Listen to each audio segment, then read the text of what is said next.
True to my word, here is part 12, the Law of Entropy and the Miracle of Life. While this is part of the Universe Shouldn't Exist series, I decided to create a standalone video for this specific chapter. The deeper I dived into the design paradox, the more I realized that the intersection of entropy and life is simply too incredible to rush through. Enjoy the journey. Chapter 1. The Universe's Ultimate Villain. 1. The Faceless Antagonist. In every great human epic, from the tragic hero's journey in Greek mythology to the high-stakes drama of modern cinema, there is always a villain. But in the grandest narrative of all, the one we are all currently living, the antagonist has no face, no malice, and no mercy. It doesn't want to destroy you. It simply doesn't care if you exist. It is a fundamental law of physics. Its name is entropy. The iron law of the universe. To understand our place in the cosmos, we must confront the Second Law of Thermodynamics. Proposed in the 19th century by visionaries like Rudolf Clausius and Ludwig Boltzmann, this law states a brutal truth. In any isolated system, disorder, or entropy, must always increase. It is the arrow of time that points only one way. Consider a cup of hot coffee. Without intervention, that heat will always dissipate into the cooler room. It never flows the other way. Your cold coffee will never spontaneously boil by drawing heat from the air. As the great astrophysicist Sir Arthur Eddington once warned, if your theory is found to be against the second law of thermodynamics, I can give you no hope. There is nothing for it but to collapse in deepest humiliation. 3. The measure of Mush. Entropy is essentially a measure of probability. There are a few ways for a room to be tidy, but billions of ways for it to be a mess. This is why the universe feels like a room that is never cleaned. Structures crumble, stars exhaust their nuclear fuel, and energy spreads out until it is no longer capable of doing work. Theoretical physicists, including Stephen Hawking, explored the ultimate conclusion of this process: the heat death of the universe. This is the final state of maximum entropy, a cold, dark, and uniform void where every star has flickered out and every atom has frozen in place. It is the silent end that physics has pre-written for our story. 4. The impossible anomaly. Yet, if the universe is a one-way street toward decay, how do we explain the view from our window? Right here, in an obscure corner of the Milky Way, we are witnessing a statistical miracle. Against the relentless downward river of chaos, there is an upward stream. We see a single seed organizing scattered soil and sunlight into the complex architecture of a 300-foot redwood. We see the human brain, the most intricate arrangement of matter in the known universe, forming trillions of synaptic connections. As physicist Erwin Schrödinger famously pondered in his landmark 1944 lecture, What is Life?, living organisms seem to feed on negative entropy. Life is not a violation of the laws of physics, but it is certainly a defiant rebellion. It is a brief, beautiful spark of order in a universe that is otherwise rushing toward the dark. Chapter 2. Life, the Thief of Order. 1. The biological defiance. How is it possible for life to thrive in a universe that is fundamentally rigged to destroy structure? This is the central paradox of our existence. In 1944, amidst the chaos of World War II, the Nobel Prize-winning physicist Erwin Schrödinger published a slim but revolutionary book titled What is Life? In its pages, he didn't just look at biology through a microscope. He looked at it through the cold, hard lens of physics. He realized that life performs a feat that seems almost magical. It creates exquisite order out of primordial chaos. Feeding on negentropy. Schrödinger introduced a concept that would change our understanding of biology forever: negentropy, or negative entropy. He argued that to stay alive, to keep our bodies from disintegrating into the equilibrium of dust and ash, we must be constant consumers of order. As Schrödinger famously put it, life feeds on negative entropy. We don't just eat for calories.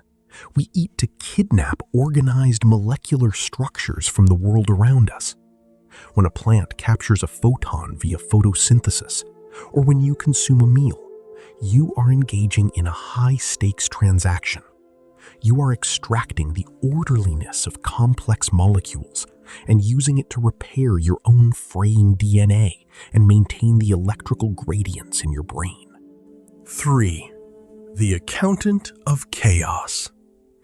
However, we must be careful not to mistake life for a lawbreaker. Life does not violate the second law of thermodynamics. It simply finds a loophole. To maintain an island of low entropy, our bodies, we must create a vast ocean of high entropy, the environment. Think of it as a thermodynamic tax.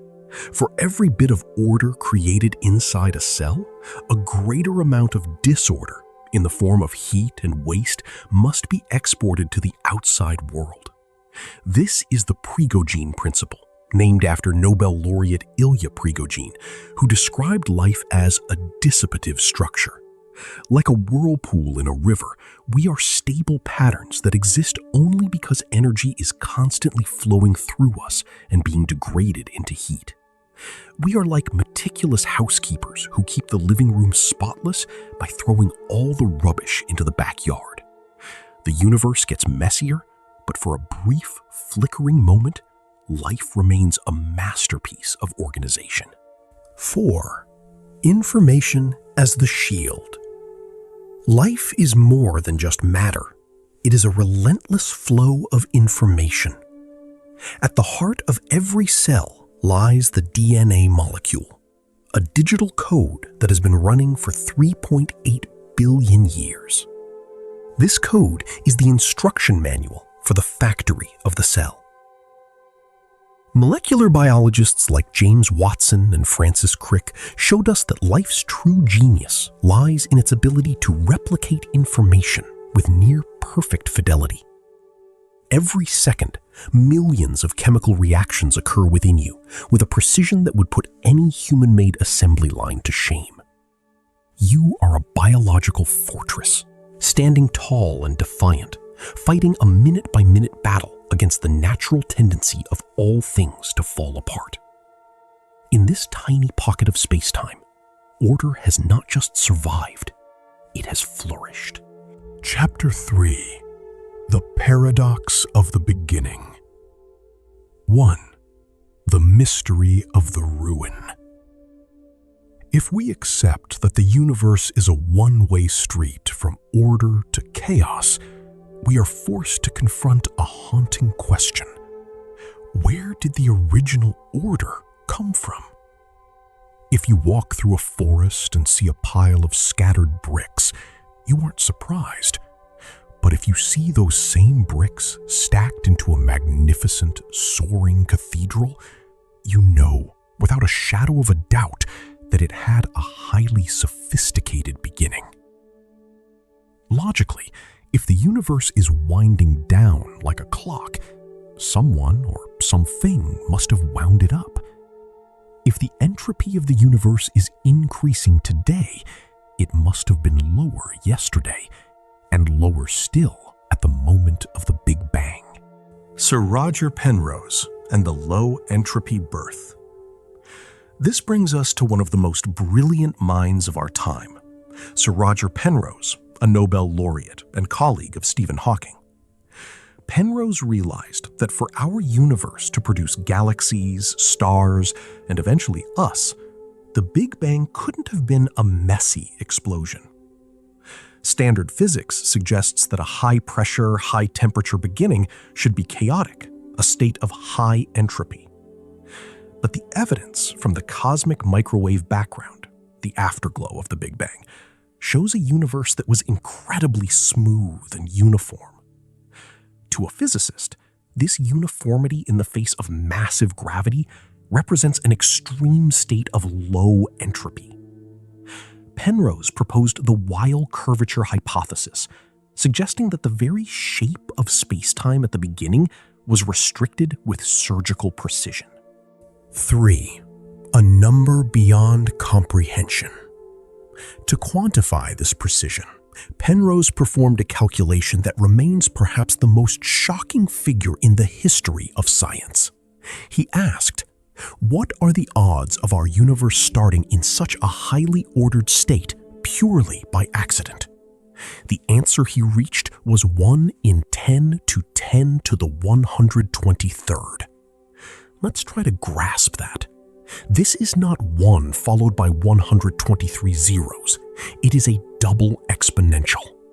If you attempted to write this number down in standard notation, putting a 0 on every single proton, neutron, and electron in the entire observable universe, roughly 10 to the 80 particles, you would run out of atoms long before you even made a dent in the number. As Penrose himself noted in his book The Road to Reality, this level of precision is so vast that even the word astronomical fails to describe it. 4. Surgical precision. What does this tell us? It tells us that the Big Bang was not a random accident. The term Big Bang is almost a misnomer.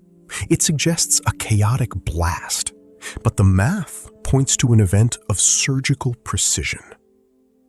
The universe began at the very top of the stairs, at a peak of potential and order, just so it could spend the next 13.8 billion years falling down them.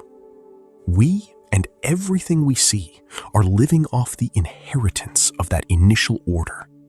We are the beneficiaries of a massive battery of Truthu, order, that was charged at the dawn of time. Every star that shines and every heart that beats is simply consuming a tiny fraction of that initial, inexplicable gift of low entropy. Chapter 4. Brains in the Void. 1. The Boltzmann fluctuation. In a desperate attempt to explain why we find ourselves in such a highly ordered universe, the father of statistical mechanics, Ludwig Boltzmann, proposed a daring and somewhat unsettling hypothesis. He imagined an eternal universe that had already reached heat death, a vast, lukewarm soup of chaotic particles. However, Boltzmann knew that in an infinite amount of time, even the most improbable events must occur. Just as 1,000 monkeys typing on 1,000 typewriters would eventually produce the works of Shakespeare, the random jostling of atoms could, by pure chance, coalesce into a pocket of order. This is known as a statistical fluctuation. Boltzmann suggested that our entire visible galaxy might just be one of these rare, accidental bubbles of order in an otherwise infinite sea of chaos. 2. The horror of the Boltzmann brain. But as soon as we lean on pure chance to explain our existence, we hit a terrifying mathematical wall. This is the reductio ad absurdum of thermodynamics, known as the Boltzmann brain paradox. If our existence is merely the result of a random fluctuation, then the laws of probability dictate a grim reality.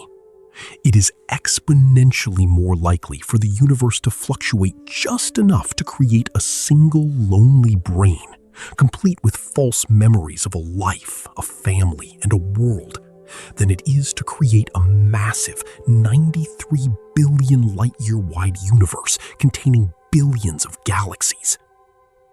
Modern cosmologists like Sean Carroll have explored this deeply. The math is cold and uncompromising. If we were just a random accident, you should be a disembodied brain floating in a vacuum, experiencing a brief flicker of consciousness before vanishing back into the void. 3. The defeat of randomness. This leads us to an existential crossroads. If you were a Boltzmann brain, your perceptions would be unreliable, and your world would dissolve into chaos the moment you finished this sentence. But that's not what we observe. We see a universe that is consistent. We see a cosmos that obeys rigid laws of physics across billions of years of history, from the first light of the Big Bang to the complex chemistry of your own DNA. The fact that you see a structured, enduring reality, rather than a fleeting hallucination in the dark, is the strongest evidence we have that the universe is not a random accident. It forces us back to the staggering truth we uncovered with Roger Penrose. The low-entropy beginning of our universe was not a lucky roll of the dice. It was an intentional, foundational state of supreme order. 4. A reality beyond chance. We are not ghosts in a chaotic machine. We are the witnesses of a grand, structured architecture. By rejecting the Boltzmann brain paradox, we accept that our history is real, our evolution is real, and the order we see is a fundamental feature of the cosmos, not a trick of the light. We are grounded in a reality that was set up for complexity from the very first microsecond. Chapter 5.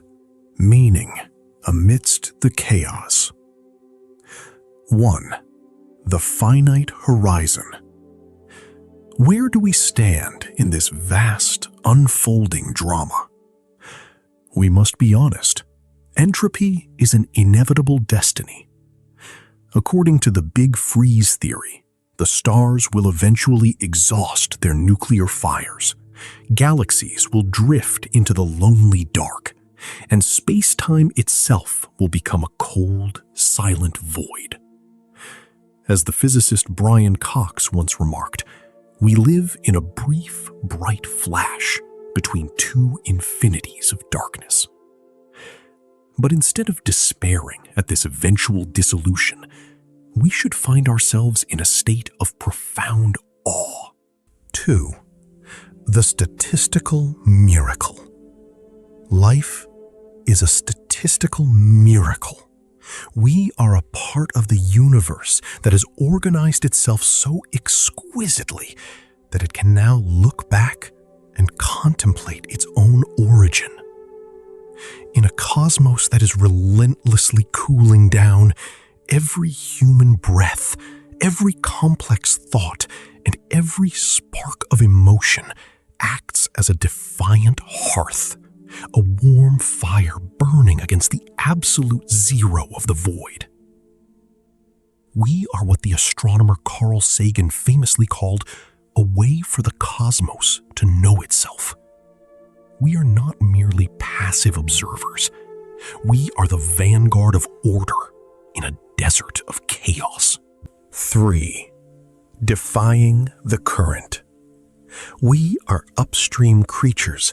Even if entropy wins the final battle trillions of years from now, it cannot erase the fact that we were here.